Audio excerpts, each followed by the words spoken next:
The Democracy Forum is a not-for-profit organisation founded in 2009 under the patronage of Baroness Nicholson of Winterbourne. Its principal goal was to work for the furtherance of democracy, peace and the rule of law in order to counter religious fundamentalism and intolerance in our global communities. In an increasingly fractured world, this goal continues to be the driving force behind all of the Forum's activities. Lord Charles Bruce is the current president of the Forum. Since its inception, the Forum has hosted and co-hosted seminars on a wide variety of topics relating to democracy and human rights across the world. The Democracy Forum encourages academics, students, journalists and other socially and politically conscious people to attend our seminars and to participate in the question and answer session. Details are available on our website, thedemocracyforumlimited.com.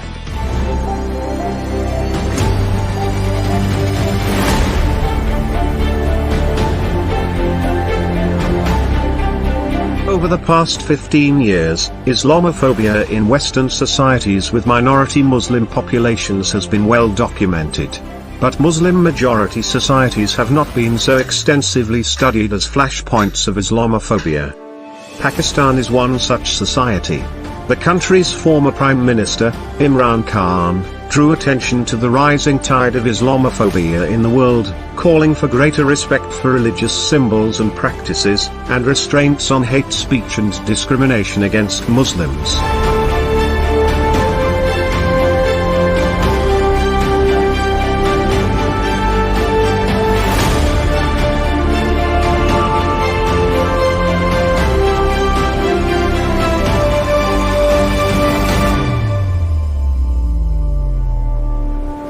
To discuss these and related issues, please join our live panel of experts, bringing your questions, comments and challenges. The event will broadcast live of all social media platforms of the Democracy Forum.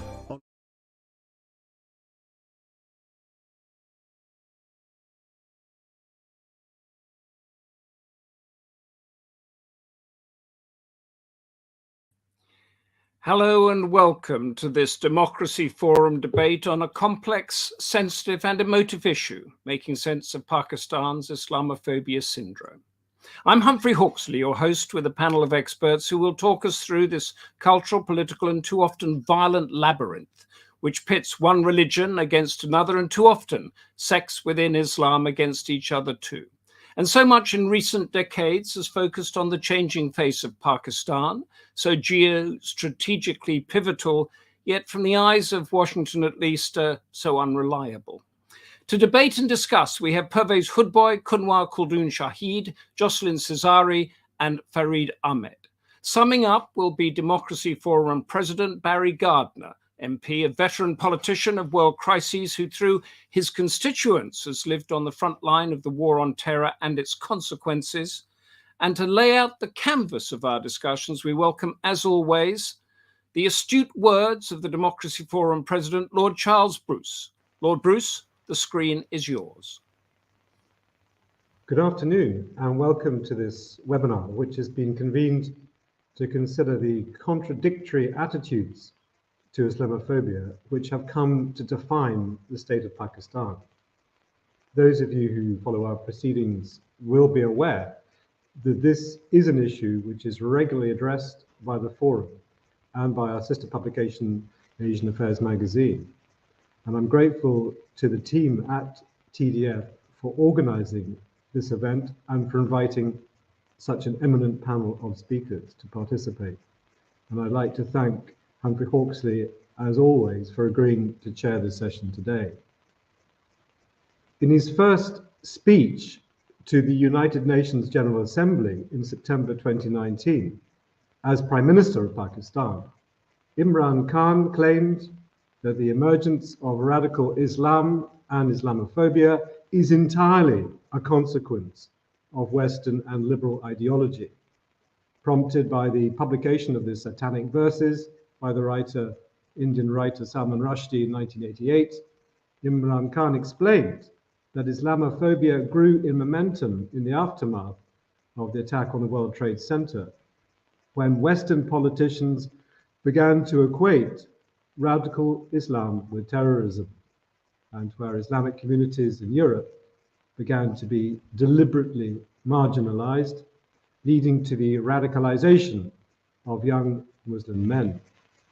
Conversely, Khan emphasized that Islamic states, such as Pakistan, have inherited the mantle of a classical and ideologically tolerant Islam from 14th century Medina, where everyone was free to practice his religion and where there was a sacred duty to protect all places of religion, he continued in his speech, and where every person was equal in front of the law, whatever his religion.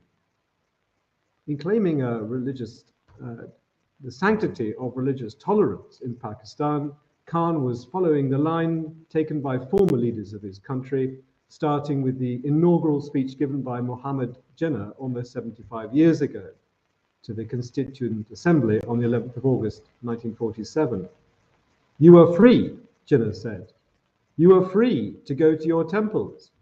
You are free to go to your mosques or to another place of worship in this state of Pakistan. You may belong to any religion or caste or creed that has nothing to do with the business of the state."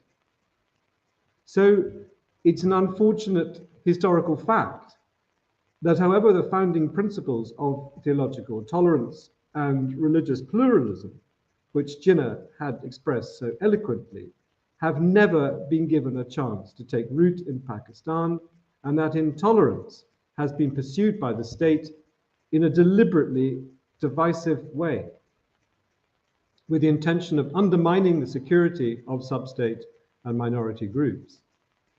The historian Sumit Ganguly concludes the periodic rise of violent sectarian movements in Pakistan reflect the failure of the state to recognize and accept the presence of cultural and religious pluralism. Despite the celebratory program last year to mark the 75th anniversary of the foundation of Pakistan as an independent state, it's an uncomfortable fact that the intolerance of minority Muslim groups has continued unabated for almost as long. Christine Fair, who regularly speaks at our forum events, is unequivocal in her attribution of the constitutional amendments of 1949 to validate the institutional intolerance which has followed ever since. Pakistan's leadership has consistently pursued Islam as a national ideology, she writes. With the passage of the Objectives Resolution in 1949, religious entrepreneurs and ulema assumed a permanent role in deciding who is a Muslim and who is Muslim enough. The leading historians of the evolution of South Asian states post-independence have concluded that Islam has failed to provide the glue that can hold Pakistan together. Indeed, Pakistan's contorted constitutional evolution has both exacerbated and enabled a constant state of fratricidal and internecine violence between Muslim communities divided by geography and ideology. It's incontrovertible that persecution of the Ahmadiyya sect started over 70 years ago and still continues today. The 1971 civil war between East and West Pakistan, which the Forum acknowledged last year in a dedicated webinar and publication, reflected the bitterness engendered by differences in cultural and linguistic identities within and between Islamic communities. Sectarian conflict between different Muslim sects has been instrumentalized by the Pakistan state, thus exacerbating Shia-Sunni differences, acquiring a greater salience as a consequence of both domestic and international politics.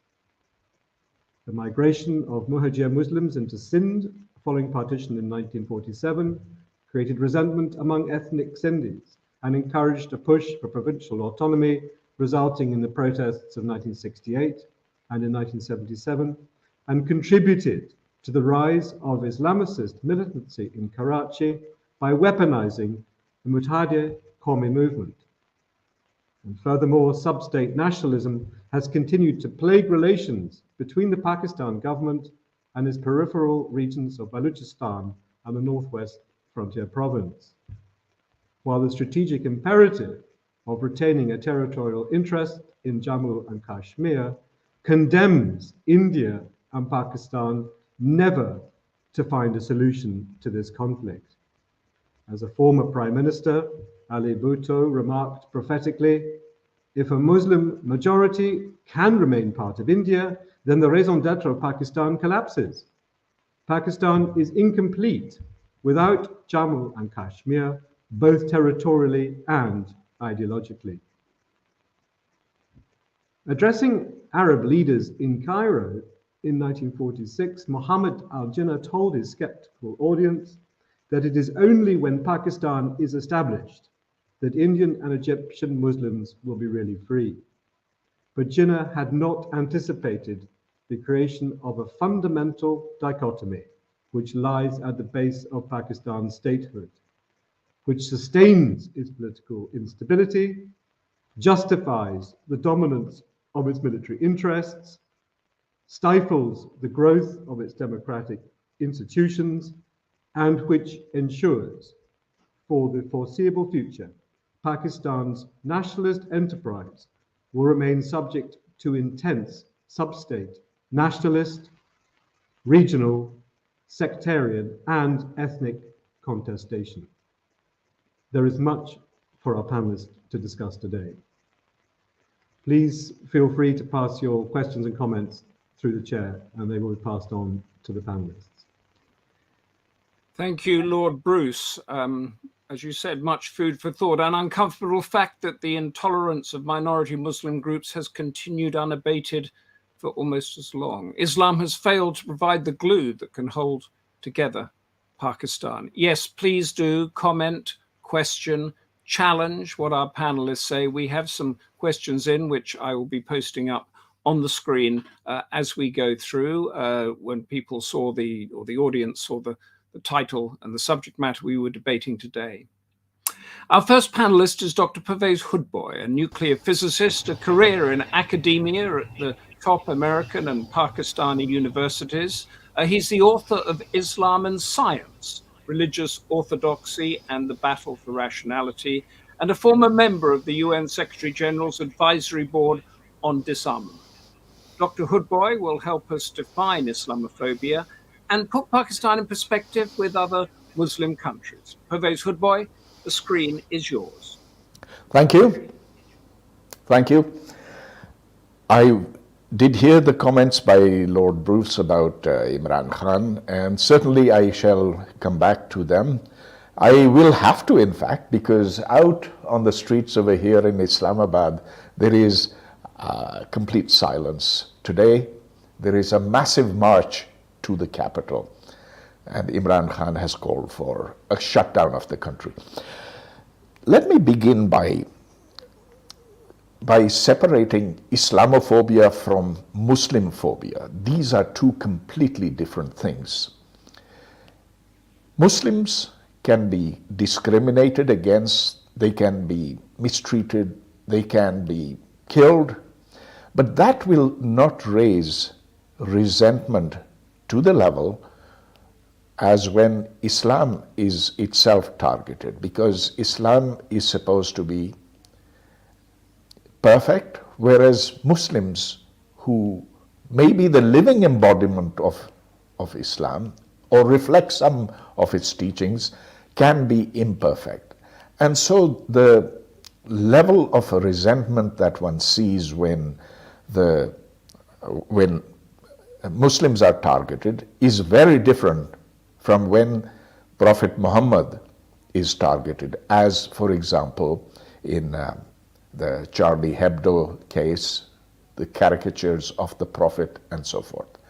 And so this is something that is true across the board, across Muslims living in Pakistan, in Europe, or the United States, or wherever. However, there is something very particular to Pakistan, and this is something that I will focus upon. One does not hear of riots in Tehran, or in Riyadh, or in Jakarta, or elsewhere, when such provocations happen. And frankly, they are provocations because those who made the cartoons or those who deliberately provoke Muslims know that they are provocations and yet do them. But the reaction is entirely different in the cities of Pakistan, where very easily mass rioting can happen, there can be blood on the streets, where the institutions of state are also targeted, where the police is actually itself a target of rioters. So the question is, why is Pakistan different in this regard? Of course, there are expressions of protest by Muslims elsewhere in the world when such instances happen, but they go to the very extreme when such a thing is noticed in Pakistan. And the question is, why? To my mind, it happens because in Pakistan there has been a systematic use of religion to achieve legitimacy. Legitimacy for political power and for individual acceptance into society. And so the consequence of that has been a seepage of religious indoctrination into the education system, and it has led to a very charged populace, one that will then react very readily to the slogan that Islam is in danger or Islam has been insulted, and so it will respond in a manner which is qualitatively different as compared to elsewhere in the world. Now let's return to the specific situation in Pakistan. It is true that Pakistan was formed on the basis of a religious identity, that Muslims and Hindus were the two major components of Indian society, and in fact Mr. Jinnah stressed that the two cannot live together in peace. But after the formation of Pakistan in 1947, there was not that kind of religious tension that exists today. In my early years growing up in Karachi, we had neighbors who were Christian, Sikh, Hindu, Parsi, Zoroastrian I mean, and there certainly in my school there were kids from all religions, mostly Muslim, but all other religions as well, including, I well remember, a Jew. But that has changed, and it has changed because the Pakistani state has sought to establish its legitimacy on the basis of religion. It could have done otherwise, but it chose not to, or perhaps felt it had to in order to keep Pakistan together. I personally believe that that is not necessary, but one must go by what history has told us. And in particular, after General Ziaul Haq, who usurped power in 1977 and then absolutely changed the character of the country, it has been very difficult to get off that track. And so the use of religion, of Islam in Pakistan, has now become elevated to the point where it has become virtually impossible to act against those forces which claim to be Islamic forces. Now, it so happened that the state, well, in 1979, the Soviets invaded Afghanistan. Thereafter, a great global jihad was organized by the United States, by Pakistan and Saudi Arabia. And that fundamentally changed the character of the country, because the Pakistani state had to then, well, it didn't have to, but it chose to recruit soldiers for Islam from the madrasas. The madrasas exploded in numbers, and now the kind of teaching that happens in Pakistani schools is reflective of pretty much what is taught in madrasas. So the national curriculum defined by Imran Khan, the so-called single national curriculum, is in fact very close to what is there in the madrasas. And that has led to the elevation of religion as the major force in Pakistani politics.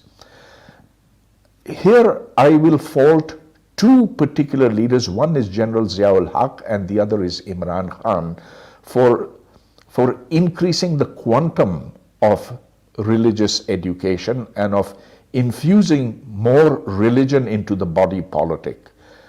Ziaul Haq is long time gone, but Khan, during his three and a half years in politics, made a very concerted, systematic attempt to do what he could to drive Pakistan towards more religion. And you can see that in a number of ways. You can see it in his creation of what is called the Rahmatul Alameen authority, that is to say the authority of the Prophet, which then would which would then monitor the moral standards of the Pakistani public. He went out of his way to appeal to the international community that Islamophobia would not be tolerated and that there should be special laws against that. At the same time, he made no attempt to condemn the killings within Pakistan of those people who belong to a different sect of Islam, meaning those who were not Sunnis. So the Shia Hazaras who have been targeted because of a different religion, because of a different sect, I should say, and because they're different in appearance, there have been hundreds of such killings, thousands maybe, a couple of thousands, and this is not too far back in the past, in spite of the fact that these killings were claimed by the Islamic State, Daesh as it's called over here. Imran Khan made no expression of sympathy for them. In fact, when minors in Balochistan had been killed by the Islamic State, Imran Khan made it a point to say that he would not go and meet them because this was part of a conspiracy. He would also not criticize any other killings of Muslims, or in particular those of Ahmadis. So his claim that Islamophobia is his claim that minorities are protected in Pakistan, I'm afraid are not credible. The non-Muslims, Hindus in particular, have been not allowed to make temples. The discrimination against them continues in every sphere of life. And in fact, there is no law which protects young Hindu girls from being abducted and being married off and converted into Islam and so forth. So in this sense, Pakistan is different, because in seeking to achieve legitimacy for its political system and its political class, it has turned more and more towards Islam. However, the contradictions of this are being apparent. So when the TLP, which is an extreme Barelvi group of Muslims, and within Sunni Islam there are the Deobandis and the Barelvis, when they demanded the expulsion of the French ambassador from Islamabad, Imran Khan agreed to negotiate with them. However, when he did enter into negotiations with them, they turned out to want to take over. And at that time, the police confronted them, in response to which the rioters committed bloody murder, and they killed well over 12 policemen. However, under a deal, there was no punishment for them. But this reminds us that using religion in matters of the state and mobilizing religious mobs is then a prescription for disaster. So I am very afraid that now that Imran Khan is again seeking to come back to power and is using the symbols of religion as well as of a Western conspiracy against him, that our future here in Pakistan is very much in the clouds. We don't know. We are, and when I say we, I would say it's across the board. The level of tension in Pakistan today is unprecedented. We are seeing even the army being split into pro and anti-Imran Khan supporters, and this is telling us that the exploitation of religion and the use of xenophobic sentiment can be very, very dangerous. I hope that this will be a lesson not just to Pakistanis, but also to other peoples in the world, and in particular to India as well, where anti-Muslim sentiment and the attempt to create a Hindu state can be very dangerous for India. Thank you. I'll stop over here. Pervez, thank you. Thank you very much for that. Could I just clarify for the purpose of our debate?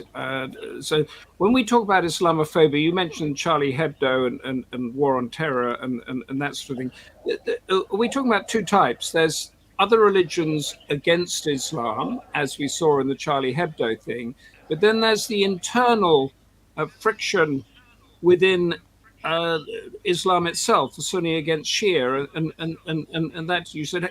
Could you just give us an analysis of how all that weighs up? Well, as you know, that the split within Muslims happened almost immediately after the death of the Prophet, and so this is a 14 centuries old dispute, and it's never going to get resolved. There have always been bloody fights between Shia and Sunni, but they have been less at times and more at other times. Within Sunnis, there are very many sects, and these sects are separated according to the 4 schools of Islamic law.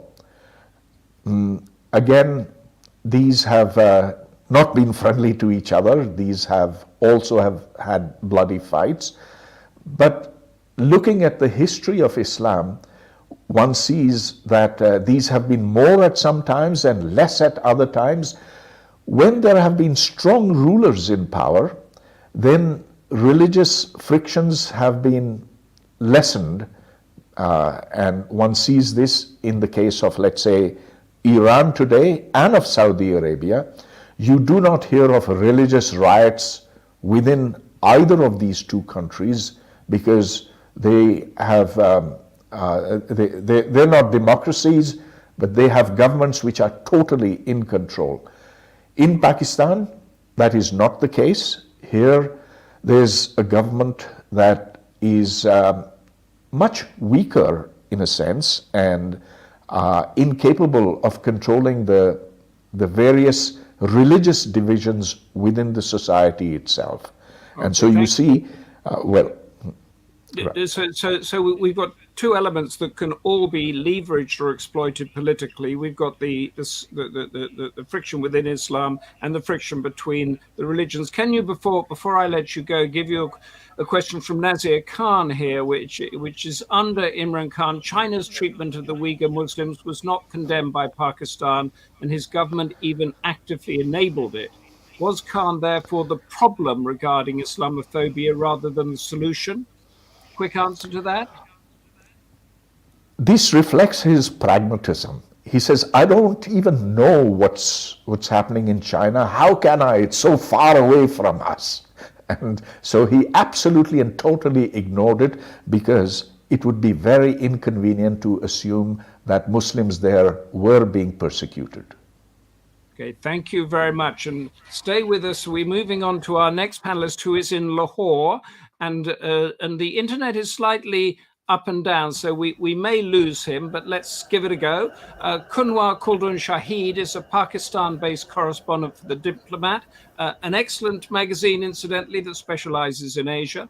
His work has appeared in most mainstream outlets in Europe and North America, and is also a member of the 101 Reporters. That's a pan-Asian network of grassroots reporters. On February the 14th, he published a piece entitled Pakistan Continues to Exhibit Gory Islamophobia Against Ahmadis. Kunwar is going to dig deeper into this term Islamophobia and how it's been co-opted in a way by those pushing for social reform, the progressives. Kunwar, the screen is yours. Thank you so much for inviting me to this webinar. First of all, my apologies for the internet. Like Dr. Hoodbhoy mentioned, there's a protest going on in the country, so they block a lot of signals. I have 3 different devices, so hopefully they'll carry me through, but my apologies nonetheless. The topic, making sense of Islamophobia, Pakistan's Islamophobia syndrome, it's something that I am extremely passionate about because I've spent the past decade or so trying to make sense of Pakistan's Islamophobia syndrome. It's something I've written extensively about. And like Dr. Hoodbhoy mentioned, the reason the term Islamophobia is used and not Muslimophobia, therein lies the problem itself, that the vast majority of the Muslim world seemingly is more interested in shielding Islam from critique than they are interested in protecting Muslims from actual discrimination and bias. And like the previous question discussed, the Uyghur Muslims in China, just to give you an example, the term Islamophobic is used more frequently for a satirical publication in France, Charlie Hebdo, than it is used for the Communist Party of China, which is actually putting Muslims in concentration camps. So therein again lies another example that not only countries like Pakistan, not only leaders like Imran Khan are silent about what's happening in China to Muslims, even the global Muslim narrative does not discuss that aspect of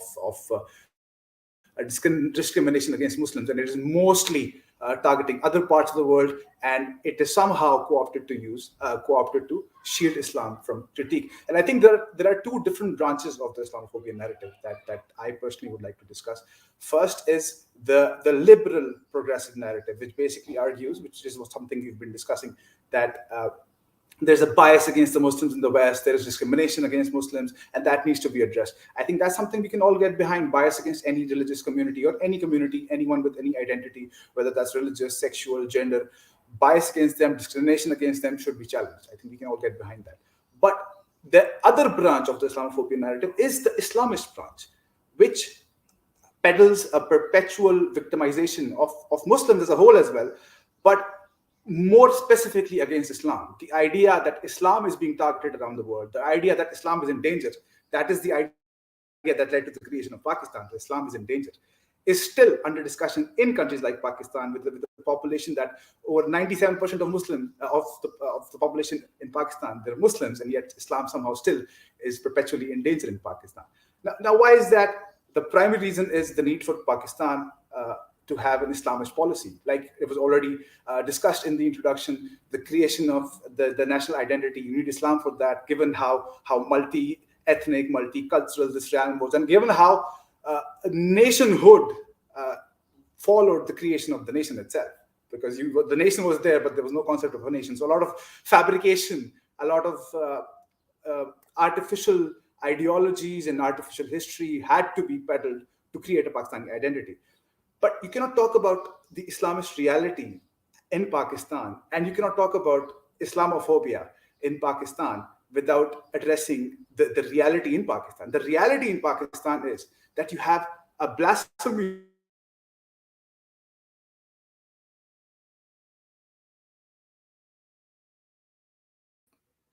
law by death, where critique of Islam is punishable by death. 20 others have harsh sentences for critique of Islam.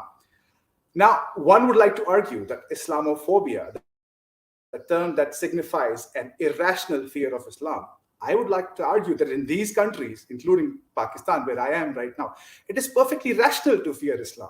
It might be a radical strain of Islam. It might be more aggressive or more literal strain of Islam, but that has been codified in law. That is the law in this country, that if anything offends your sentiment, you have the right to kill. The punishment for that crime is death. That's the law. So it's not like a fringe people who are just arguing that, we need to kill people to safeguard Islam. That's the law in this country and 11 other Muslim majority countries, but 20 more have, with harsh prison sentences. So is it really fair that somehow the liberal argument, even in countries like ours, focuses on Islamophobia, uses the term Islamophobia, when this is the reality in Pakistan? Blasphemy law, blasphemy lynchings. There are countless examples of violence perpetuated in the name of Islam. And then if you were to argue, and then the only counter argument that you give in Pakistan against those Islamist attacks carried out by mobs is that they weren't following the true version of Islam. I mean, if someone has been killed by a mob in the name of Islam, to discuss whether they were killed by the right version of Islam or the wrong version of Islam, that at the very least is insulting to the victim and their families. The second counter argument that is given against the blasphemy law in Pakistan is that the law is misused by the people.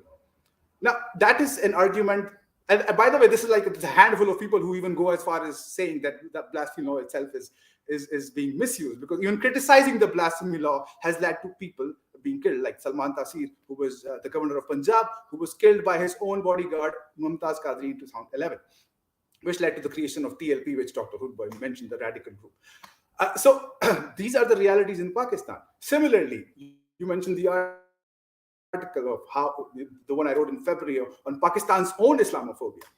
Now, there is no country in the world, and this is an interesting and sad and interesting and terrible at the same time. There is no country in the world other than Pakistan where you can be prisoned for reading the Quran. You can be prisoned for calling out the Islamic prayer.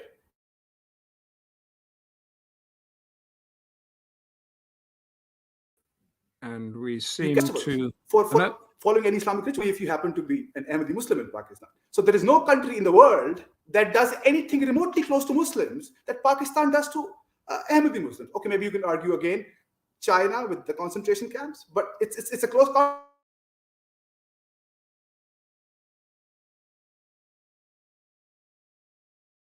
in Western China. And what Pakistan is, neither of these two atrocities against religious communities ever factor or ever dominate the global Islamophobia narrative. We end up talking about Charlie Hebdo, we end up talking about France. In 1971, France had 33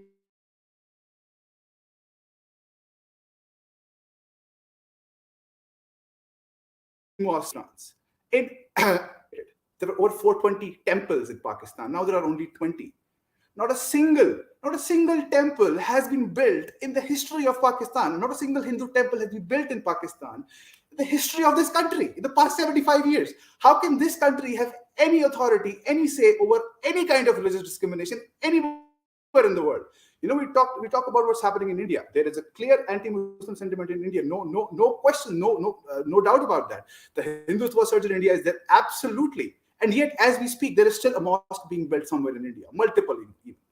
So if Pakistan thinks it has any moral moral ground to criticize those countries when the reality in Pakistan is quite the contrary. This Islamophobia syndrome, I personally can't make any sense of it, except the fact that, of course, you have to sell Islam in this country for populist reasons, for electoral reasons, and even you need jihadist groups as strategic assets in the region for the power plays. That's the only reason this Islamist narrative of Islamophobia is peddled. And I think for me personally, the line becomes a bit blurry. Whether it's the liberal branch of the Islamophobia narrative or it's the Islamist branch of the Islamophobia narrative. For example, U.S. Congresswoman Ilhan Omar, who led the Islamophobia bill in the U.S. and was passed in December, she visited Pakistan last month. Now, guess who she met to discuss Islamophobia? Imran Khan. Imran Khan, whose definition of Islamophobia is that there is a genocide of the Muslims going on, genocide in the West. And what is the evidence? Evidence is there is a satirical publication in France that draws the Prophet's cartoons. That is your evidence. Or that the French have an aggressive brand of secularism, the laïcité, which is aggressive against all religions, by the way, not just Islam. That is your evidence of a genocide. So if Ilhan Omar or other Western liberals, if their definition of Islamophobia is to protect the Muslim community against bias and all of that, why is she discussing Islamophobia with someone who has said on record, and I quote Imran Khan when I say this, I want to export the blasphemy law, a global blasphemy law, so that people in the West are scared of blaspheming against Prophet Muhammad. Now, scared. He wants you to be scared. He wants everyone to be scared. And so if that's the idea, if that's Imran Khan's definition of Islamophobia, why are these two different interpretations somehow converging into the same definition, which in the end implies that you don't want to critique Islam. You don't want to allow critique of Islam. And that is where I feel that Pakistan is a microcosm of an ailment that is affecting the broader Muslim world, but not so micro because there are over 200 million people living here. So that's what I feel about Pakistan and the Islamophobia syndrome in the country. Thank you very much there. I just want to go a little broader or deeper into this separation, because Imran Khan, and you were saying in this sort of anti-Muslim element from the West, but then you have the internal Islamic friction, and you wrote that piece about gory Islamophobia against Ahmadis. Could you outline for us, if you have the figures on the tip of your tongue, as it were, the Sunni, Shia, Ahmadi divisions in a sort of in Pakistan? Broadly, around the 80% of Pakistan's population is Sunni Muslim. 1/5, the rest 20% broadly is Shia Muslims, because they are the officially constitutionally approved Muslims in the country. Ahmadis in Pakistan, unfortunately, there has been an exodus, understandably so, in the country, but I think they amount to somewhere around 5 million Ahmadis in Pakistan, which is a tiny minority, which is less than the number of Hindus in the country, less than the number of Christians. But the excommunication of the Ahmadiyya Islamic sect actually resulted in the domino effect, where now you have calls for the Shia Muslims to be excommunicated as well, because you differ over other interpretations of Islam. For example, the Sunnis have their hierarchical order of the caliphs, the Shia have their imams, and of course they have a different interpretation of history. So at the end of the day, once you excommunicated, apostatized one sect, that laid the foundation for the same thing to go on. And even within Sunni Islam, you have the Wahhabis or the Salafis. You have the Deobandis. You have now the Barelvi Islamic sect, which Dr. Hoodbhoy mentioned, that is supposed to be an interpretation of Sunni, of Sufi Islam. Now you have Sufi ideologues of Sufi Islams who are perpetuating terrorism in the country in the name of safeguarding the honor of the Prophet. The honor of the Prophet, or the blasphemy law itself, has been weaponized in the country by different sects who have different interests, and somehow all converge when it comes to protecting Islam from critique. And all of this, that breakdown that you very clearly gave us just now, together with the Western or Christian, whatever you want to call it, thing with Islam, that is all termed as Islamophobia, is it? I'm sorry, I didn't get the question. Sorry. So all of that friction that you just explained to us within Islam, coupled with the geopolitical, as it were, Muslim West Islam thing, that is all loosely termed as Islamophobia issue. I think the friction within Islam and within Islamic sects is more a sectarian warfare within Islam itself. And when we talk about Islamophobia, it is a collective, or at least as it is understood. It is understood as more a collective discrimination or a bias against Muslims as a whole. I mean, in terms of the global narrative, you probably don't go down into which sect is being targeted more by people outside of Islam. But within Islam, of course, if it's a Sunni majority country like Pakistan, the Sunni sect is more dominant. And then it depends on what the reality is for other sects, like, for example, in Ahmadis, or even within Shia Islam as well. You have Ismailis as well. They are excommunicated in certain parts as well. So there is an internal warfare, and you normally don't use the term Islamophobia for them. It was just my way of saying that if that is Islamophobia, what on earth is this? Is why I use that term for what's happening to Okay, that's great. Whilst your internet is holding up so brilliantly and you've been doing wonderfully with it, one last question from a member of our audience, Anand Singh Tomar, and I'll rephrase it slightly. It asks, has the term Islamophobia become a political tool for Pakistan? So add a little bit to that thought, because we've had that answered already. Sorry, didn't catch anything. Sorry. Has the term Islamophobia become a political tool for Pakistan? Absolutely. I think, and I would like to argue it's become a political tool around the world, because you're silencing critique of Islam, you're silencing dissent, because I would like to argue that no one benefits more from critique of Islam than we Muslims. Muslims are the first, because you need reform in Islam. That there is no question about that, and reform not just in the theological sense, but reform in how Islam is treated as a religion. Religion is supposed to be a fraction of your identity, or a part of the societal discourse. You cannot have religion in the law and then expect an egalitarian democratic society. In a democratic society, all people need to be equal. In Pakistan, not only does the constitution decide who is a Muslim and who is not a Muslim, there's a clear elevation of Islam and Muslims. For example, blasphemy.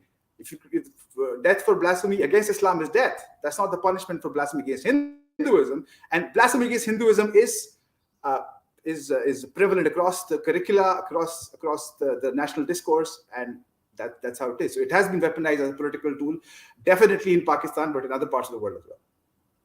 Kunwar, thank you so much for that clarity and moving our debate on so skillfully from Lahore with its dodgy internet. Please stick with us if you can. And we are now going to Jocelyne Cesari, Professor of Religion and Politics at the University of Birmingham and a visiting professor at the Harvard Divinity School. Among her recent books are What is Political Islam and We, God's People, Christianity, Islam and Hinduism in the World of Nations. Jocelyne is going to be highlighting the many contradictions that we've been discussing and the alarming transformation of a state aimed at being a safe haven for Muslims. Jocelyne, tell us what you know. Hi, hello, everybody. I'm going to use a few slides and PowerPoint. So next one, please.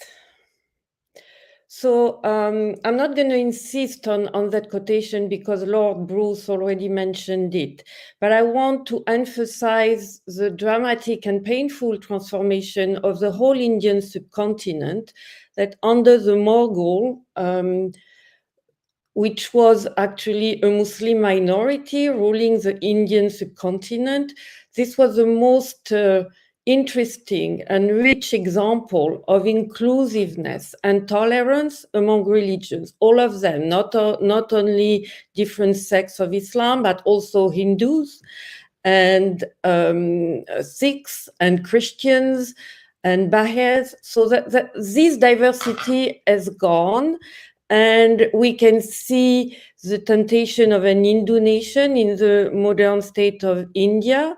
And we have seen, unfortunately, the evolution of Pakistan that was created as a shelter for Muslims, with also the goal to remain open and inclusive of religious diversity toward a more and more sectarian form of Islamic state. Next slide, please. So how do we explain this? This is a term we are using it today, but I would have some reservation on it when we are looking at this particular situation. It's a combination of two elements: the hegemonic form of Islam and Salafization, that is also a global trend. Next slide, please. So what is hegemonic Islam? It's a term I have forged in 2014, looking at the way that states across Muslim countries are interacting with Islam.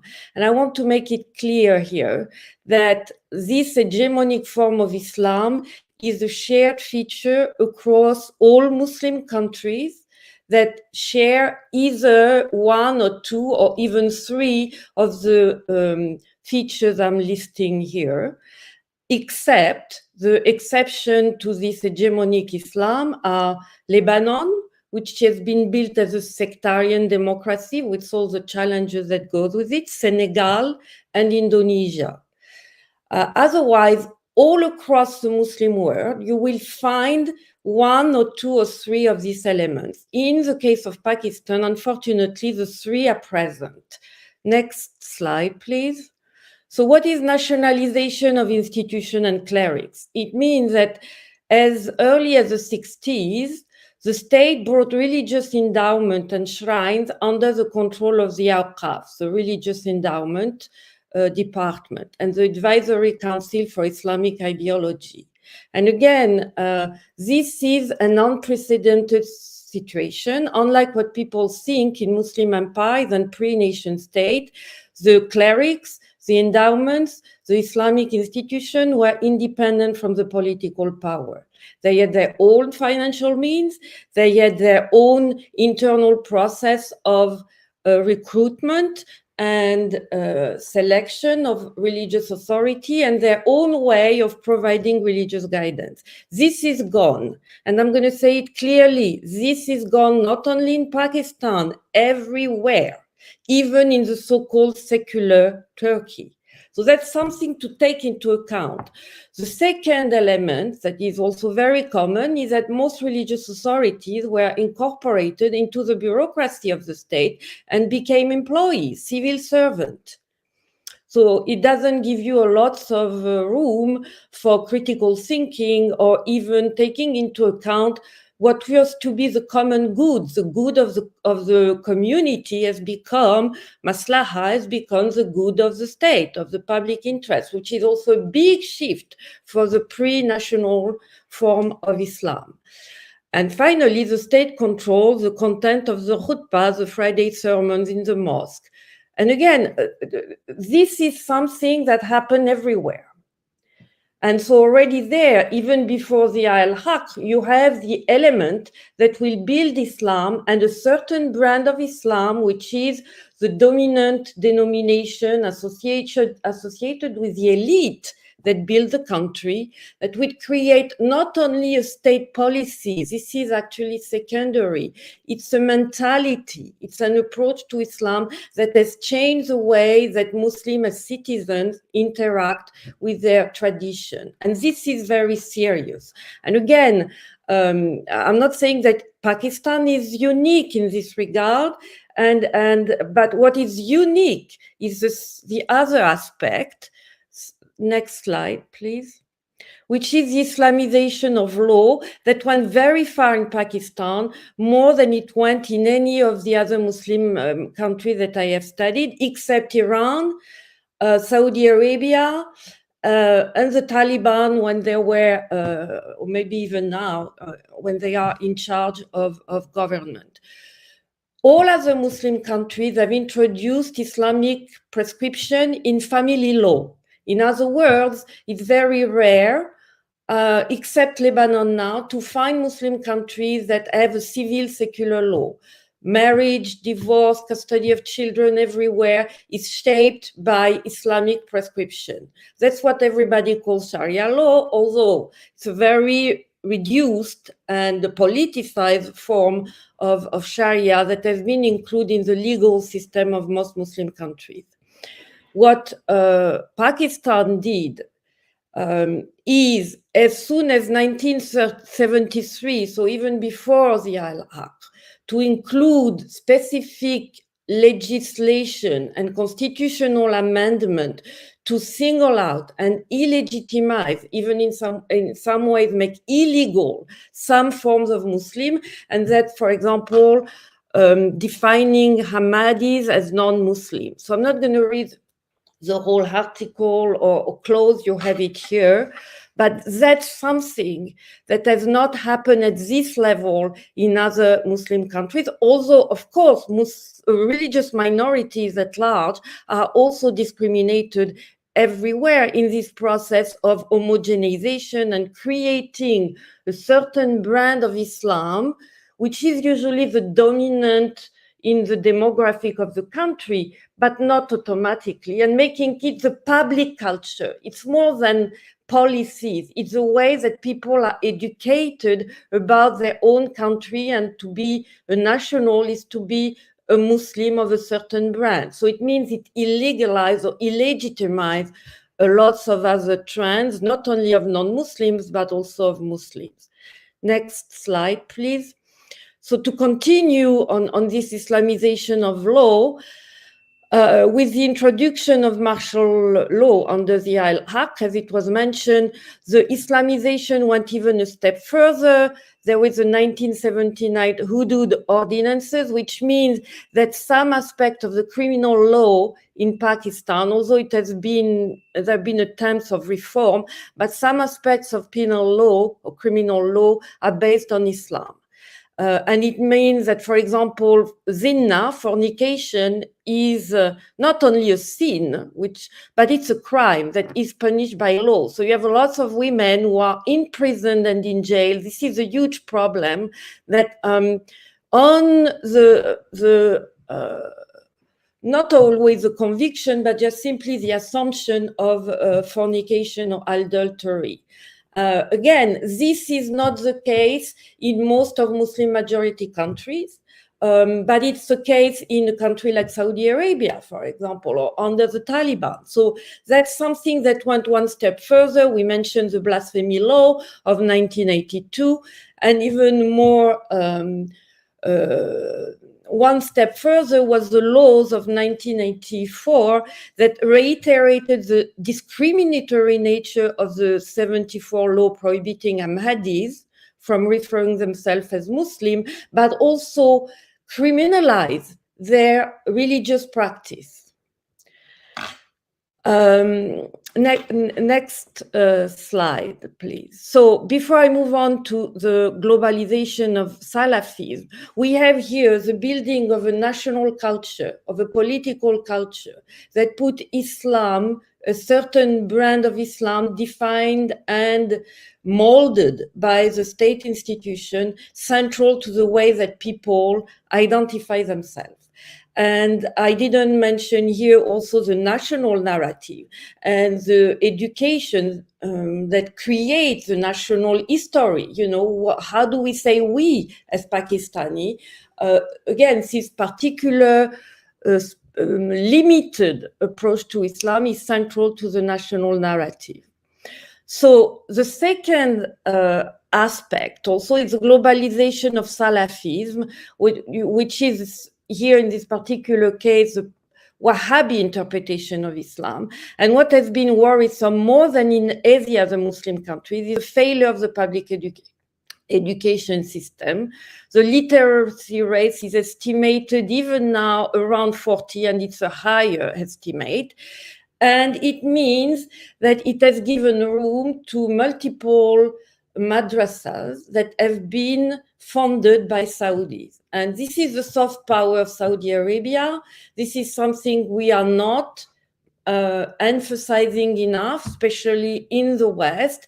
It is that this Wahhabi interpretation is the most intolerant, the most essentialized approach to Islam that has ever been offered to Muslims.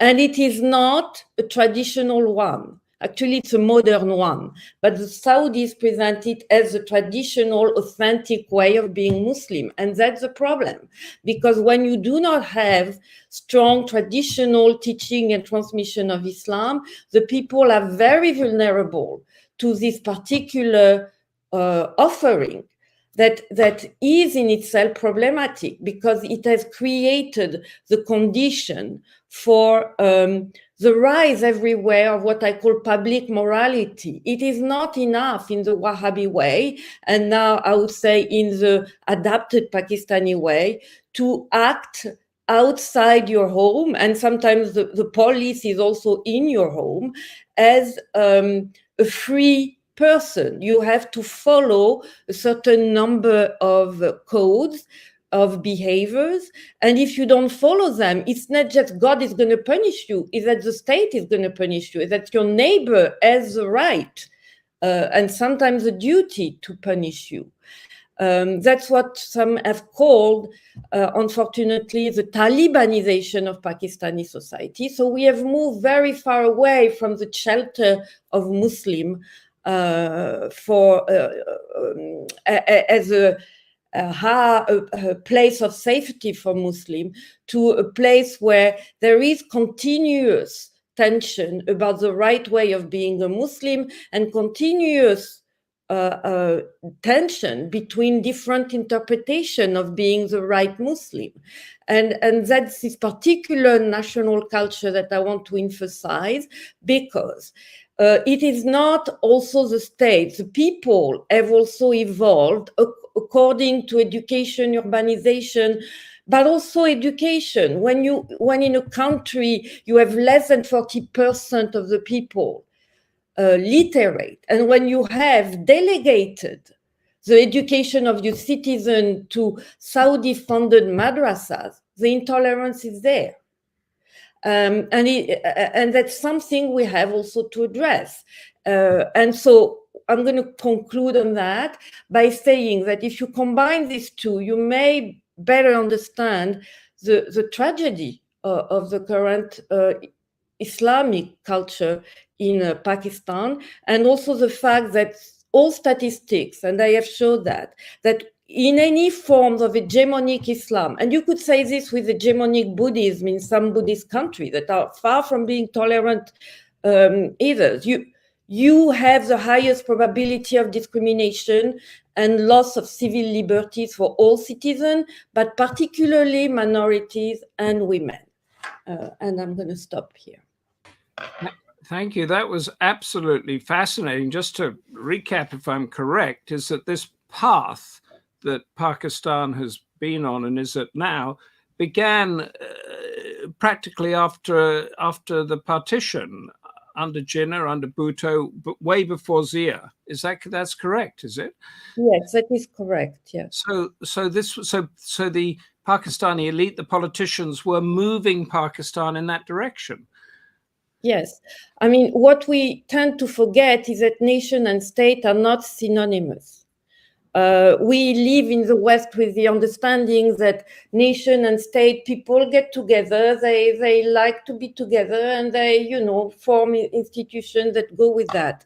What we have seen in most Muslim countries, and again, I have written extensively on that, everywhere the state came before the nation. There is no Turkey until Kemal Atatürk. There is no Pakistan until Dr. Jinnah. And people live locally in a very rich diversity. But this diversity will be at some point eroded to create the national culture. And what I show in my work is that this national culture, unfortunately, went to the detriment of the richness and inclusiveness of what was to be a Muslim, you know, and interacting with others. And could you shed a light perhaps on how the military, which we know has so much influence and control on Pakistan, how that, you know, where does it stand as these laws were passed time and time and time again? Was it pushed by the military? Did they accept it? Was it their idea?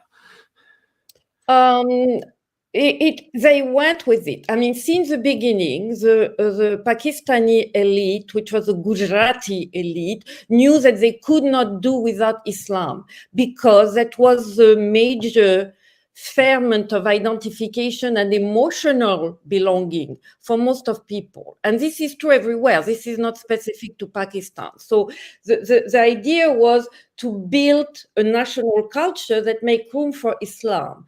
But the way this could have been done would have, you know, there are different ways. Senegal is a Muslim country with a majority. It went another way. Indonesia went another way. In most of other cases, the idea was to nationalize.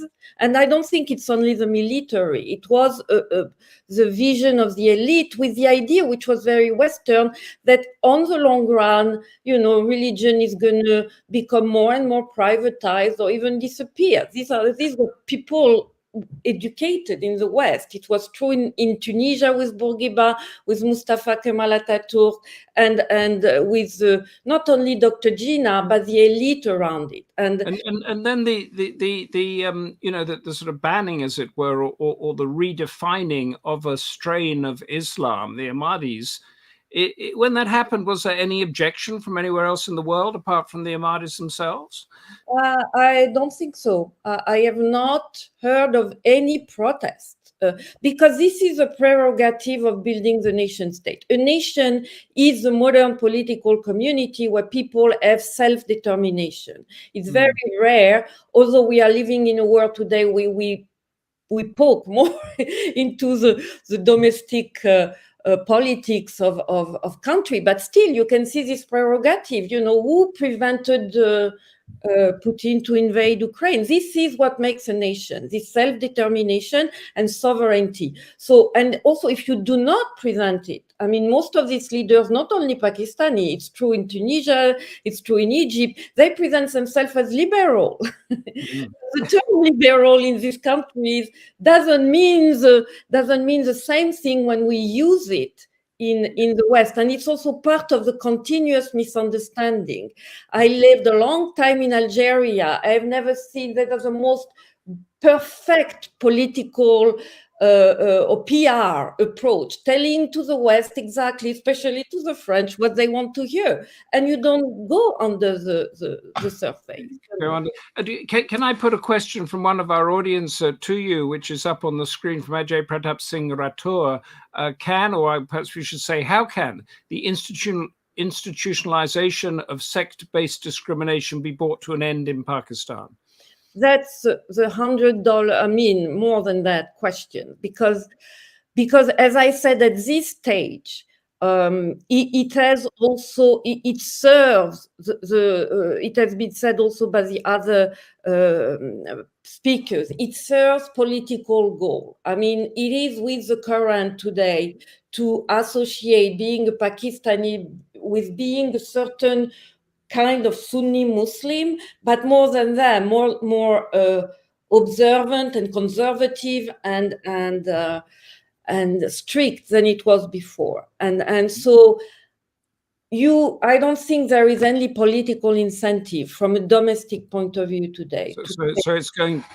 That is going to continue. That's very grim. But please stay with us, and we're now going to go to the heart of the problem, in a way, or to the heart of the issue, to Farid Ahmed, the National Secretary for External Affairs of the Ahmadiyya Muslim community in the UK, which incidentally built the first ever mosque in London in 1926. So this is not a new grouping at all. The philosophy of the Ahmadiyya Muslims on its website is centered on education, integration, and interfaiths peace. Farid Ahmed was going to give his view on the challenges facing Ahmadi Muslims. Farid, the screen is yours. Thank you very much, and thank you for the invitation to speak. And I would like to start by saying that our community, the Ahmadiyya Muslim community, has always been supportive of Pakistan as a country. After all, as a peace-loving community, we've been there at the forefront serving Pakistan ever since its inception. Our members were leading lights in the history with key figures, including Sir Muhammad Zafrullah Khan, Pakistan's first foreign minister, and Pakistan's first and only Nobel laureate in science, Professor Abdus Salam. So it pains us when we see Pakistan suffer, and our prayers will always be for the success of Pakistan. Now, with regards to Pakistan's work on tackling Islamophobia, I hope, perhaps optimistically, that its intentions may have been good. Any actions, after all, that tackle hatred must be welcomed. And I'm sure that the tens of millions of citizens of Pakistan have a deep love for the Holy Prophet of Islam, peace be upon him, in their hearts, as do Ahmadi Muslims. However, on this issue, I believe the people of Pakistan have been let down by their leadership. And whilst that is not an issue unique to Pakistan, Pakistan being the country under discussion, I will focus on this. Now, why do I say they've been let down, especially if they've secured a day to tackle Islamophobia? Well, the fact is that on any issue, you need to be true to yourself, to your cause. For example, one cannot advocate vegetarianism all for all while having beef burgers for lunch. But metaphorically, it is exactly this that Pakistan government has been doing. Let me explain. In speeches and statements advocating action against Islamophobia, Pakistan's ministers and UN representatives stated why this was needed. Let me quote here Pakistan's Prime Minister in his letter to Muslim world leaders in 2020, where he said that action was needed because European countries, he decried, in European countries, mosques were being closed. And he said that it's incumbent on us as leaders of the Muslim world to collectively take the lead in breaking this cycle of hate and extremism, which nurtures violence and even death, and end cycles of violence bred of ignorance and hate. Pakistan's UN envoy in the General Assembly Hall said such acts of discrimination, hostility, and violence towards Muslims constitute grave violations of their human rights and violate freedom of religion and belief. And the objectives of Pakistan's UN resolution included to promote a message of tolerance, peaceful coexistence, interfaith and cultural harmony among religions, races and nations, and to demonstrate unfettered solidarity with all humanity, convey a strong message of peace, respect for human dignity, and to reiterate our common commitment to unity in diversity. Now, this is all very good and noble, and you'd expect that with such concerns for human rights, Pakistan would be a haven for religious harmony in line with its own founding vision as laid out by Muhammad Ali Jinnah, that there should be complete religious freedom. Sadly, the truth is very different, and it undermines the call for religious tolerance. The suffering of Pakistan's own religious communities are a stark case in point, and none more so than the Ahmadiyya Muslim community. It is unique because it is the only community, and I repeat, the only community to face state-sponsored persecution. Let me explain. We've heard about the laws. In 1974, its constitution was amended to declare Ahmadis as non-Muslim. This law still stands. In 1984, Ordinance 20 was used, the anti-Ahmadi laws, to make it a criminal offense for Ahmadis to call themselves Muslims or to practice their faith, and face 3 years imprisonment for this. These laws still stand, but that is not all. The institutional discrimination is cradle to grave in its use of laws. When an Ahmadi is born, they cannot register as a Muslim. When they go to school, they cannot register as a Muslim. They are targeted by hate material in textbooks. When they apply for a passport, they cannot apply as a Muslim. And all Muslims must sign a declaration declaring Ahmadis as non-Muslims. All these laws and rules still stand.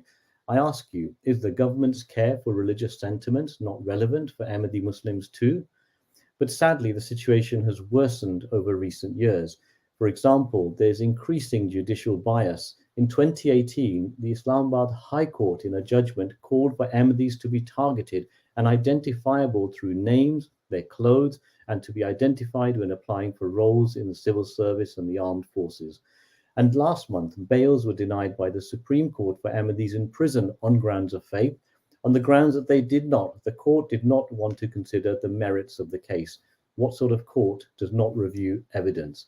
In May 2020, Ahmadis were excluded from the National Commission for Minorities, and between June 2020 and November 2021, several National Assembly resolutions and regulations and requirements require anti-Ahmadi narratives. The Khatm-e-Nabuwwat Declaration, which is taken to be anti-Ahmadi because it calls for a denial of Ahmadi beliefs, to be made in all school textbooks, to be displayed in schools, government offices, and even on wedding registration forms.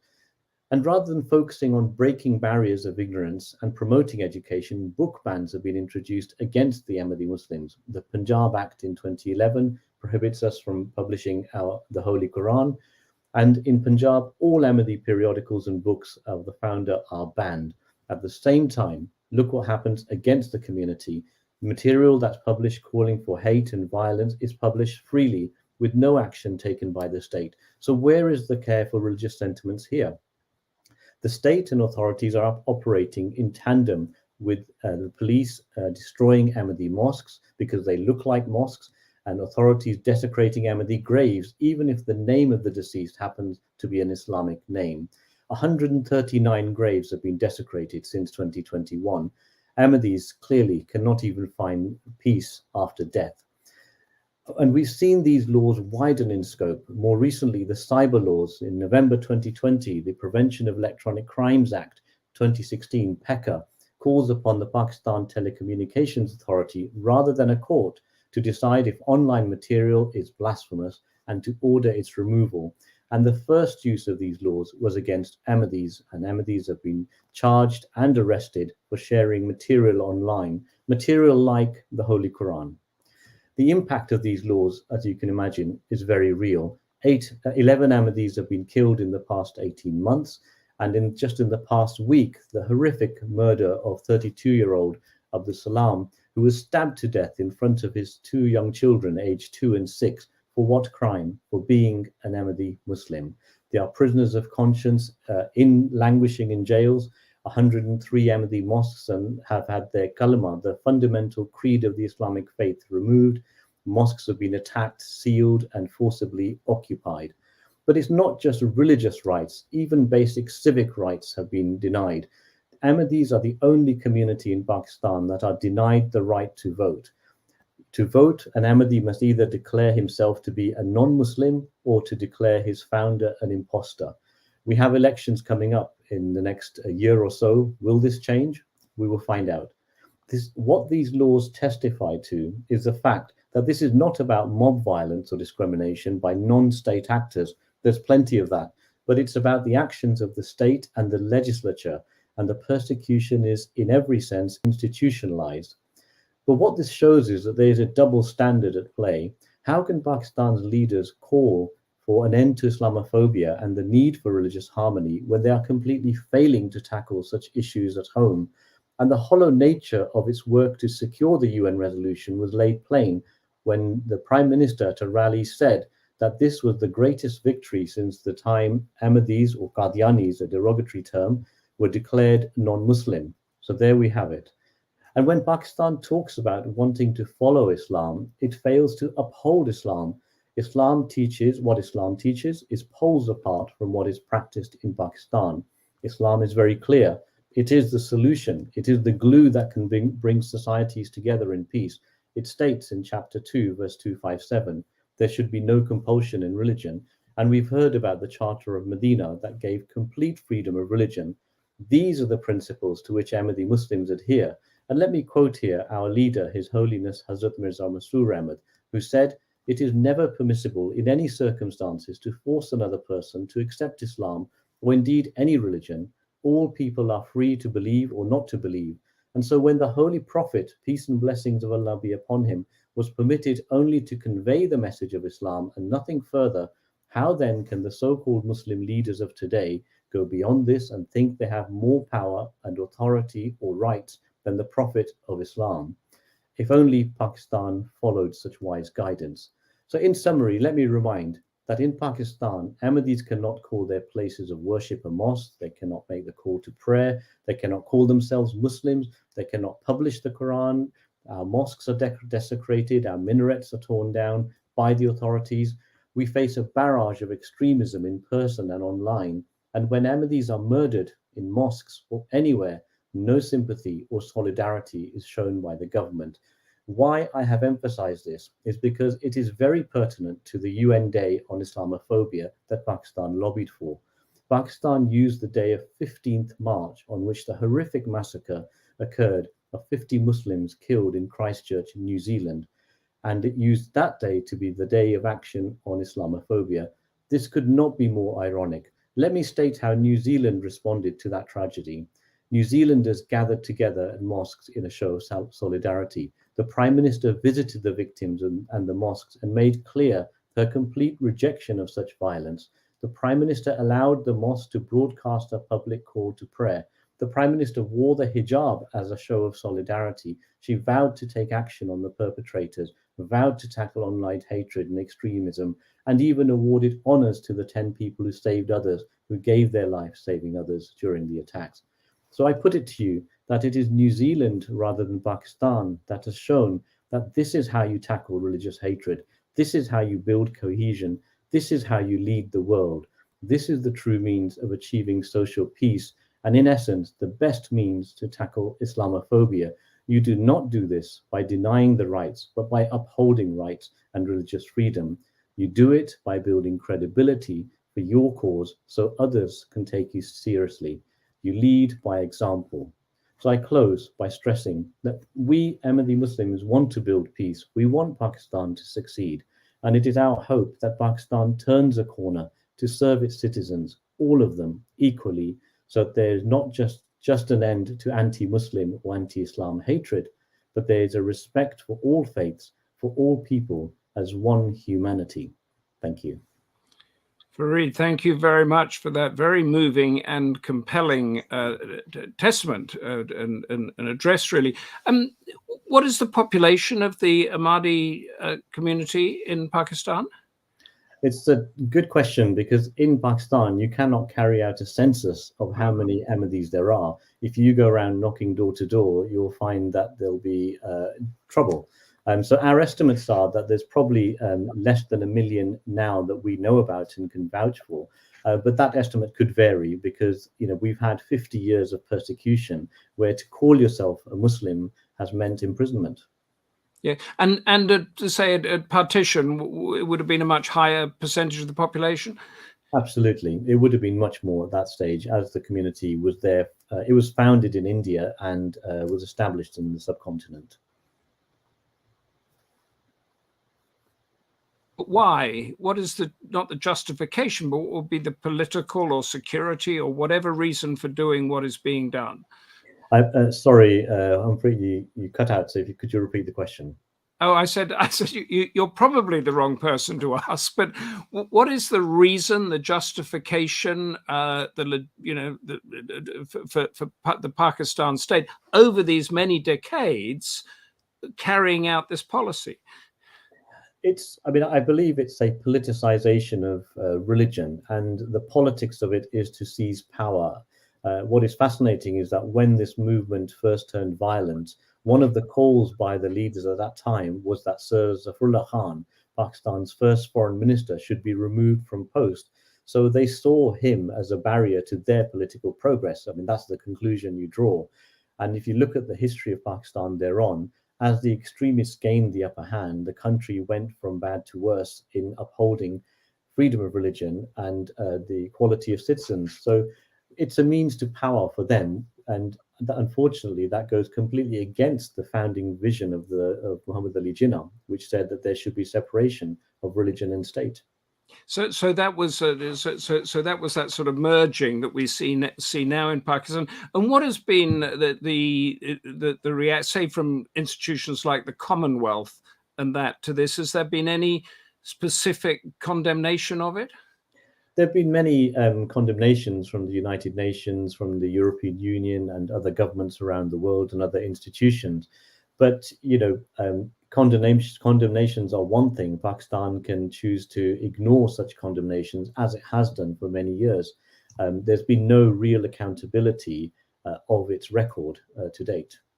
Okay, that's and to get us back to before I open up to the panel again here, we're talking about Islamophobia here, and is this Islamophobia? Is this internal friction we were talking about within Islam? I think there's two ways of looking at this. Islamophobia could be a proxy for saying that we want peace and harmony, religious peace and harmony in society, and we all stand for that. But you can't have Islamophobia by defining, well, we think these peoples are Muslims and therefore protected under these actions to defend and uphold actions against Islamophobia, and these people are not. I think that undermines the credibility of your cause straight away.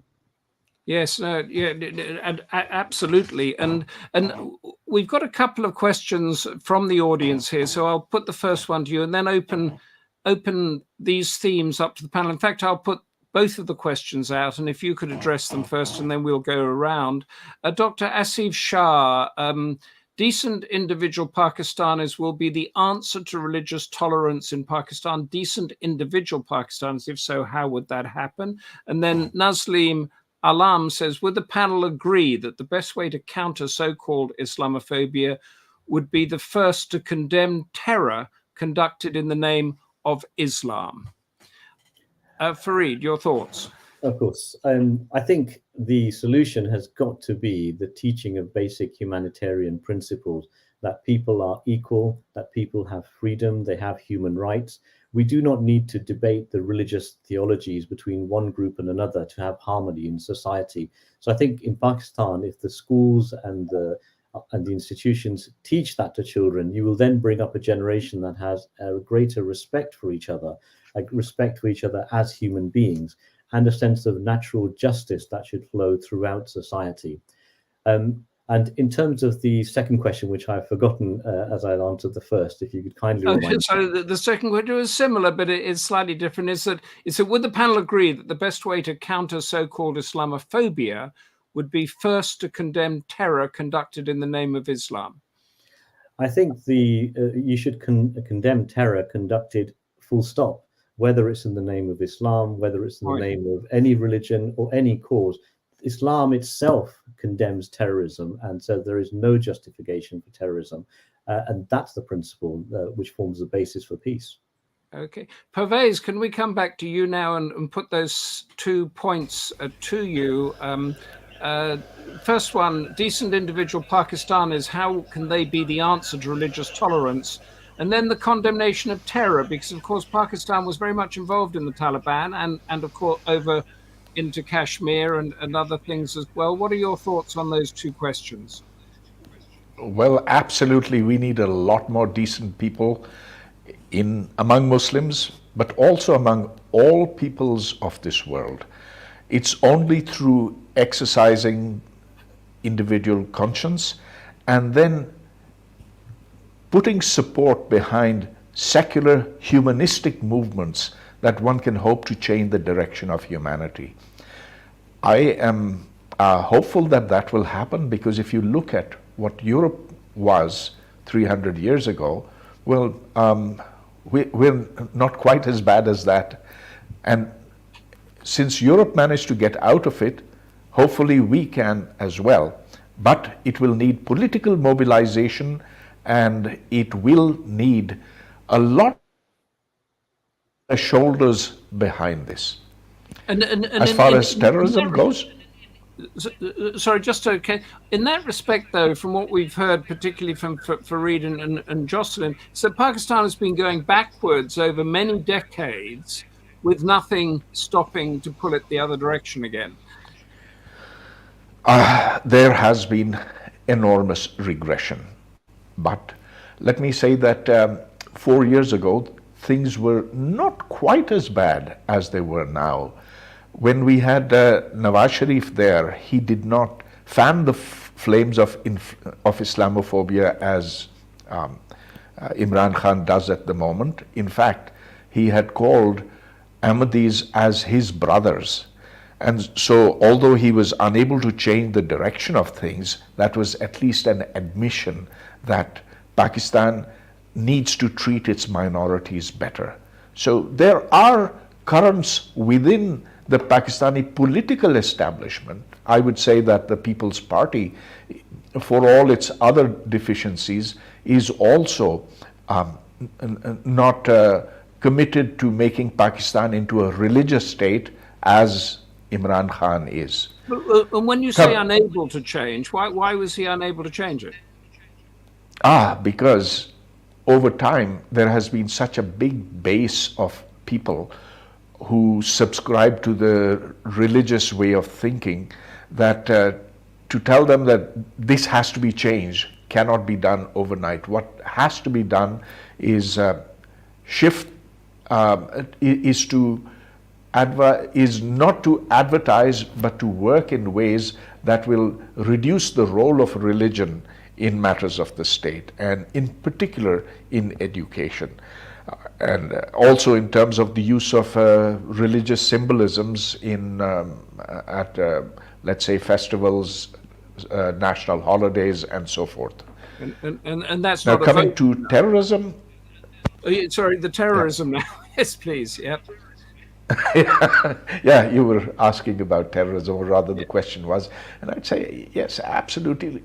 Terrorism needs to be condemned. If it happens in the name of Islam, it has to be condemned again with full force. But terrorism is not confined to Islam alone. I mean, one sees horrific things happening in India these days, and that too is religion which has now been uncaged over there. So religion needs to be put back into the cage everywhere. Not just Pakistan, but everywhere, Afghanistan, Iran, and I'd say parts of the United States as well, which... Absolutely.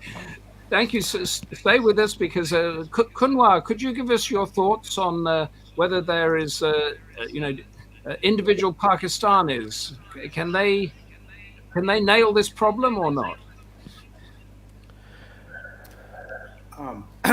Not for me, no. This is way beyond individual Pakistanis. I mean, I think the other question was, should a way to counter so-called Islamophobia. I like the use of so-called because I find the term itself slightly misleading. Is the way to counter that condemning terrorism? I think that's a really low threshold. That's the bare minimum that any community can do to condemn terrorism, and you'll find a lot of people who are already doing that. I would go as far as saying that to counter Islamophobia, you need Muslim leaders to utter the following line, and you won't find anyone saying the following line: nobody should be killed for blasphemy against Islam. You will not find a single Muslim leader anywhere in the world, let alone in Pakistan, I think Fareed was saying that. Fareed, you were saying that, weren't you? Are you still with us? Absolutely. Yes, absolutely. I mean, it's been not just said once, but many times that there is no punishment for blasphemy in Islam. That is our view. It's stated clearly and repeatedly. And I think within Pakistan, what we need is to stop seeing people on the basis of religion as different. They need citizens must be seen as equal citizens of society. If you can get that at the basic, then you'll start building Pakistan back up. But then, of course, in Pakistan, you're not recognized as a Muslim. That's the point, isn't it, Kunwar? I should have been clear. Of course, Mr. Fareed Ahmad, and I think Ahmadiyya Muslim community as a whole has been critical of the blasphemy laws and the idea that people should be killed for blasphemy. But if you look around, what I meant was global Muslim leaders. You have laws in 12 countries that say that this is the punishment. Whether or not that's true Islam is a redundant debate, given the fact that these are laws in these countries. 12 countries, death penalty. 20 more countries, harsh prison sentences. So if these countries do not understand anything about Islam, who's teaching them? Where's the narrative coming from? Yes, the Ahmadiyya Muslims are saying these things. They are the peace builders. I agree with them completely. But then they are being sidelined and being told that you're not Muslims at all. So I think condemning terrorism is not only the first step, that's an easy step. You need to say Can I just clarify is that Pakistan, as we know, was intricately involved in the Taliban in Afghanistan, which was the war on terror, which was at the heart of the war on terror, and has been involved in Kashmir and other instances in India. Are there any leaders in Pakistan, military or civilian, who condemn that policy? Absolutely none. Even I would go even as far as saying that our progressive left, they are the ones peddling the similar, Islamophobia narrative. They somehow equate France and the Taliban. That's the hyperbolic narrative in Pakistan right now. There is nobody who would utter the simple line that there should be no blasphemy law. There's nobody condemning the law itself. Very few people. Yes, people have been killed for doing so. Yes, there's a danger in saying these things. But if you can't say such fundamental things, and that's because of fear, then But you're sitting in that is Lahore where, at the moment telling us this, aren't you? So there is a certain leeway and freedom. thankfully I have microphones and my neighborhood can't hear me, but nobody knows me, nobody cares.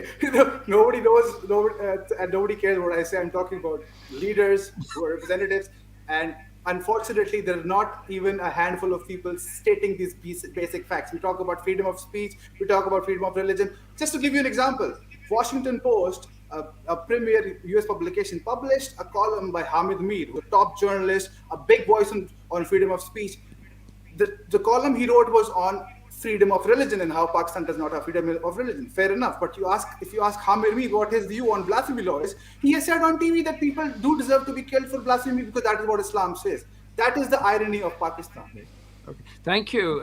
Jocelyne, are you still with us? Because I'd love your view. You gave us that wonderful arc of sort of regression or progression, whatever you want to call it. Decent individual Pakistanis, are they the answer? Is that a possibility? I would say yes, but for this you have to create what we call a critical mass of mobilization. And you have wonderful people and they are tolerant, but how many of those would be ready to mobilize to change the current political balance?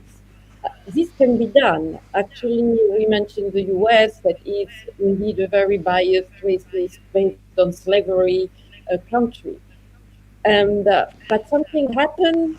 That was the civil rights movement, and it happened because segments of citizens who were not African American decided to mobilize in favor of equality of rights. And it has changed the narrative. It didn't suppress racism.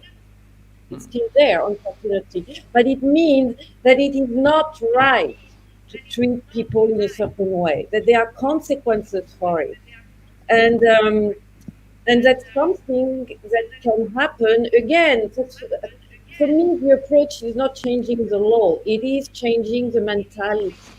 And the issue is that we have a state that has not provided decent ways of educating its own citizens. Most of the elite educates its kids outside in the West. I live in the US. I can tell you they are all here in very good universities, and they are in the UK as well. So, but what happens for the people who have to go to the madrasa just because their kids can get food or clothes? I mean, there are consequences to that. So we are in a globalized world. There are resources outside there that can be out of the hands of a neo-Wahhabi or neo-Salafi interpretation. And for that, we have also responsibility as West. When as Westerners, we agree to condemn terrorism with the Prince Salman in Saudi Arabia, oh, we don't do terrorism. I'm sorry. I mean, if they don't harm the people, the ideology is there. So there are lots of things here that the poor Pakistani can deal with. There is structural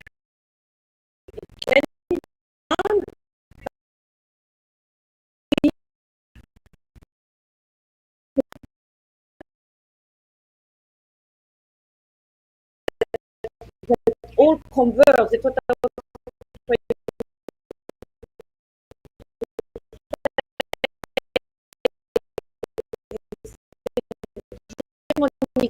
culture.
it was a really interesting point about the globalization aspect. It was really, you should always help your brother, whether he's and in a good world, you've seen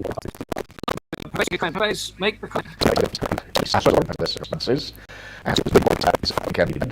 I also think that they were certain of the king. When they joined the movement for Pakistan, they were cognizant of the fact that this was to be a state based upon religion.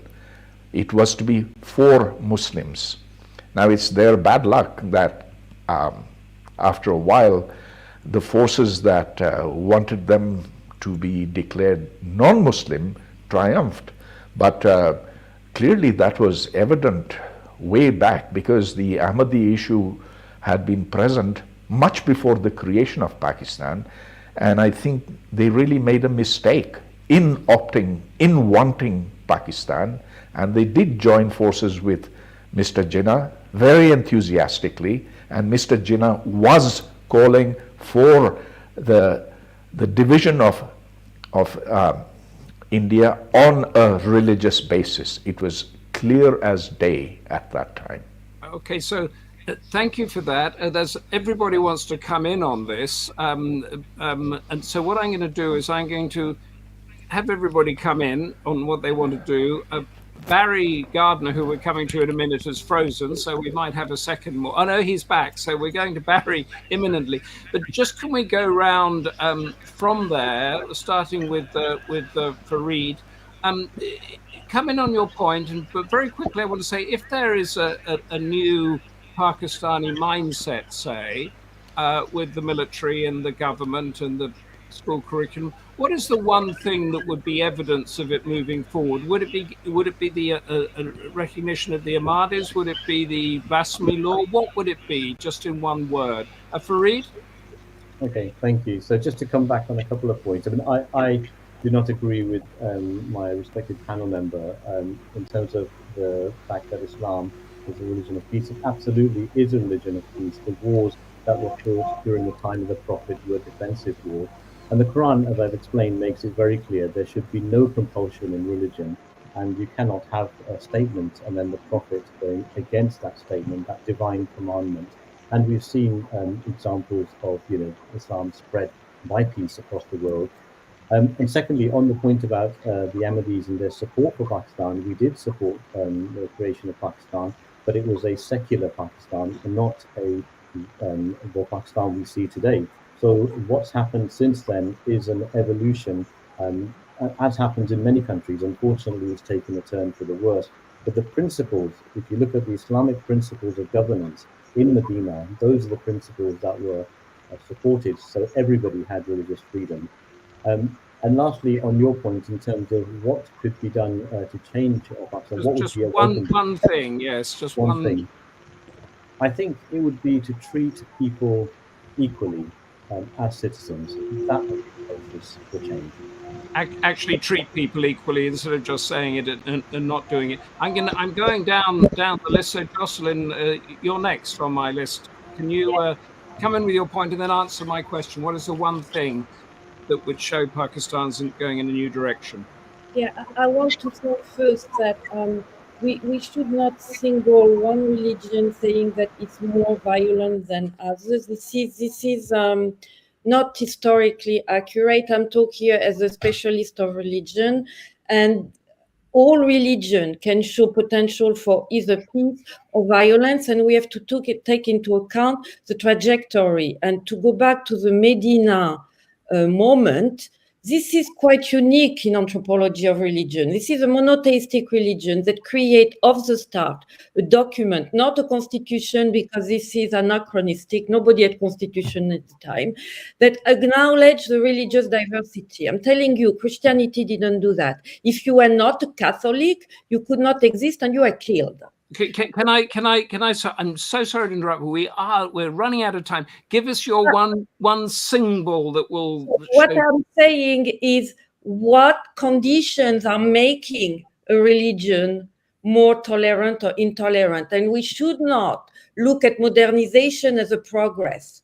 in my work, the modernization that happened in Muslim country was indeed a regression, because we have this idea that modernization goes with emancipation, liberation. In some way it does, and in some it does, others it doesn't. And that's where religion can play on both sides. So it's not good or bad, it's when and how is it good or bad. It's used. Okay, thank you so much for that.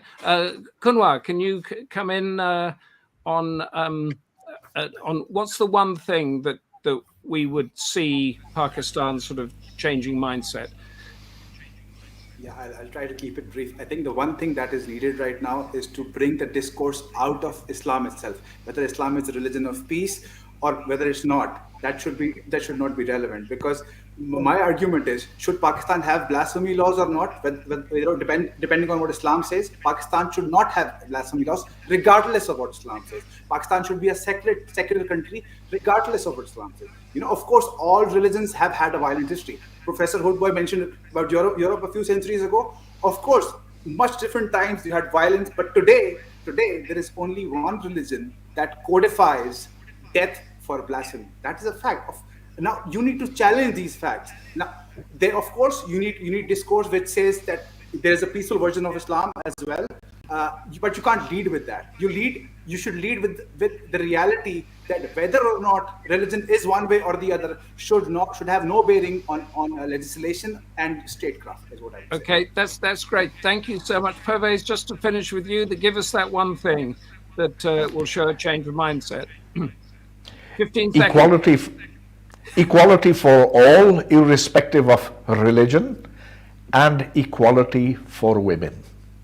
Equality for all and equality for women. I like that. Barry, can we now come to you, who's been sitting, listening very attentively and stimulated, because I've been watching him. Barry. Humphrey, thank you very much, and thank you to all our panel, because it has been stimulating. I apologize that sometimes I think it must have been my Wi-Fi froze. I was thinking it was yours that froze, but I think sometimes mine actually froze. And also I had to go out for about a quarter of an hour for a vote. So I'm very much enjoying what Professor Cesari said, but I missed a quarter of an hour of it, I'm afraid. Look, let's just do a quick recap and then try and draw a few things together.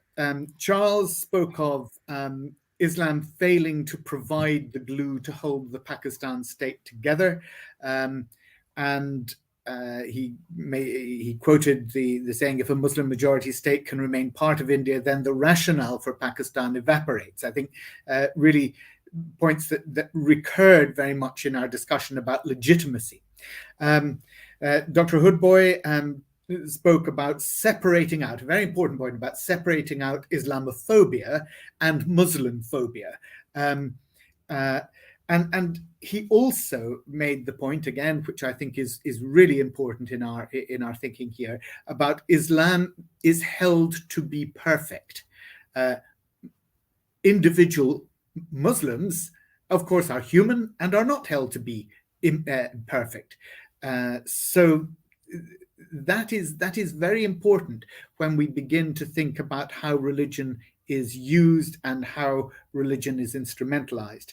And he talked about legitimacy in Pakistan being based on religion. I wasn't quite sure that I agreed with his elevation to Pakistan being unique in this way. I was thinking of countries like Iran and so on. I think it is also part of the legitimacy in other countries, but it was certainly a fair point in respect of Pakistan. And of course, he raised the disappearances and the killings by Daesh that had not been condemned by Imran Khan, and pointed that Ahmadis and Hindus had no protection. And the unprecedented tension in Pakistan today, which was even splitting the army. And I think that's very significant, because I can't remember whether it's Dr. Hoodbhoy or somebody else who spoke about Pakistan being controlled by religion. I thought, well, the army, I think, has a fair deal to do with it too. Kunwar Khuldune Shahid spoke of more interested to protect religion from critique than protect Muslims from persecution. This whole business of what is Islamophobia doing. I do wonder whether Islamophobia is the best word when we're talking about sectarian disputes within Pakistan between Shia and Sunni or the Ahmadi Muslims. And you see, if going back to what Dr. Hoodbhoy said about Islam being perfect, if our interpretation is true, then actually we're not being phobic against the other sects. They're just wrong because our interpretation is perfect. And so they're real philosophical and semantic problems that we run up against here. Liberal narrative says the prejudice against Muslims is wrong. And Kunwar then said, why does the Pakistan reality allow the blasphemy laws to be punishable, offending the blasphemy laws to be punishable by death? He said it's rational to be afraid. He talked about the violence that was perpetrated in the name of Islam. Again, I think that the response from somebody who believes that the religion is perfect is that the victims were perpetrating the wrong version of Islam. So you can be imprisoned for reading the Quran. We end up talking about Charlie Hebdo in France, but not talking about the persecution of Muslims in China and the treatment of the Uyghurs, which of course, in human terms, a far greater crime. He also spoke about not a single Hindu temple being built in Pakistan in the history of the state. Now, I was really enjoying Professor Cesari's discourse.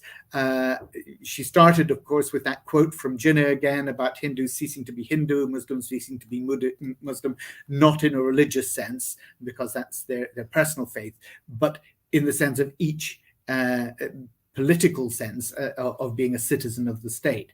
And then she spoke about her term hegemonic Islam, and the nationalization of Islamic institutions, the Islamicization of the law, and of the national narrative. And spoke about how the state brought clerics and endowments under the control of the state, and religious authorities becoming civil servants. I thought these were really important points, and I was wanting to see how she developed them before the bell went, and I had to rush out for a vote in Parliament. So my apologies for missing the rest of that, but I'd love to catch up on that bit on YouTube and find out exactly what you did say, Professor Cesari. So when Farid Ahmad spoke, he used a powerful metaphor. You can't be a vegetarian and eat beef burgers for lunch, he said. The question, do we claim to be victims of a phobia and condemn hatred and discrimination against ourselves as a means of calling for tolerance of our own hatreds? It seems to me that was the fundamental question that he was addressing here. And maybe not just addressing, but actually accusing Imran Khan and others of using Islamophobia as a means of saying, we are the oppressed, and therefore you cannot criticize us. He spoke powerfully about the need for us to regard each other as part of one humanity. And I was caught by the remark of Dr. Hoodbhoy when he said, going back 3 centuries. Well, actually, going back to 1558, when Queen Elizabeth I in this country proclaimed on her accession to the throne that she had no desire to create a window into men's souls. And that was a very important point in the inflection point in the transition from Catholicism to a more tolerant view in this country. It didn't last terribly long, I have to say, and she had already imprisoned a few bishops at that stage, Catholic bishops at that stage. But it goes back to the first issue of how do we separate out the personal and the institutional, and how can we actually live together? And is that different from how we form a nation state? This distinction between the private and public lives is something that philosophers have grappled with for a very long time. And I think back to that foundational work in 20th century philosophy by John Rawls, A Theory of Justice. And later on in A Theory of Justice, he talks about the role of self-worth and how one attains self-worth by engagement in the public institutions of society. The trouble is that if in those public institutions you do not find a mirror image of yourself, but you find people who disagree, particularly if they disagree with what is your absolute truth, what is your perfection, then actually instead of that being the gel that Lord Bruce spoke of holding society together, it actually becomes a magnetic repulsion force that propels you out from the common public endeavor, the common public space in society, and fragments that society further. So it seems to me that at the heart of this is the problem of pluralism, which is certainly, it was rife in Europe throughout the wars of religion. I thought it was perceptive, I can't remember who said it, but one of our panelists spoke about the USA today, finding that same tension. That tension exists in fundamentalist communities, Christian fundamentalist communities within the United States today. And here, I think in Pakistan, we see that tension really come to a head in that it has not been able to find a way of allowing society to both sign up to an absolute ultimate truth and yet be tolerant of others who don't share it. So it's a question that will continue. It's not something that we answer in an afternoon. It's not something that I think decent individual Pakistanis will be able to address the problem of religious intolerance by. It's a much, much bigger question that goes to the heart of how we form society and how the nation state operates, because the nation state is seeking to bring together people with very different views of what ultimate truth, what the fundamental motivating force of their own lives happens to be. Harry, thank you very much for summing that up so well. We've got 30 seconds, so could I just ask you a quick question? Jocelyne Cesari gave us a great legislative trajectory of Pakistan's movement towards where it is now. Is there anything, you've been in government, you know how these things work, is there anything anybody, the West or anybody could have done to have stopped that, or would that have happened anyway? Oh, good Lord. The immediate focus, I think, would have to be on the arms trade and the way in which we have shamelessly used countries like Pakistan as proxies in larger conflicts with the West and Russia in its time. I think the way in which we have fueled that and as I say, used these people as proxies has not helped, and it's enabled certainly that sense of Islamophobia and terrorism to be united in people's minds.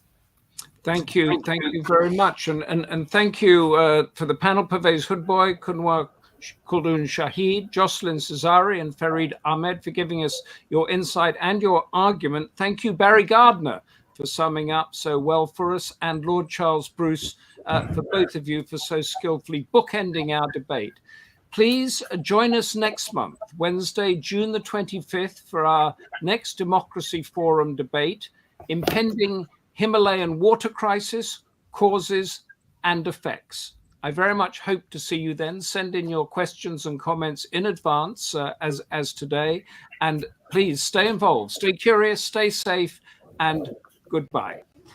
Bye-bye. Bye. Thank you, everybody.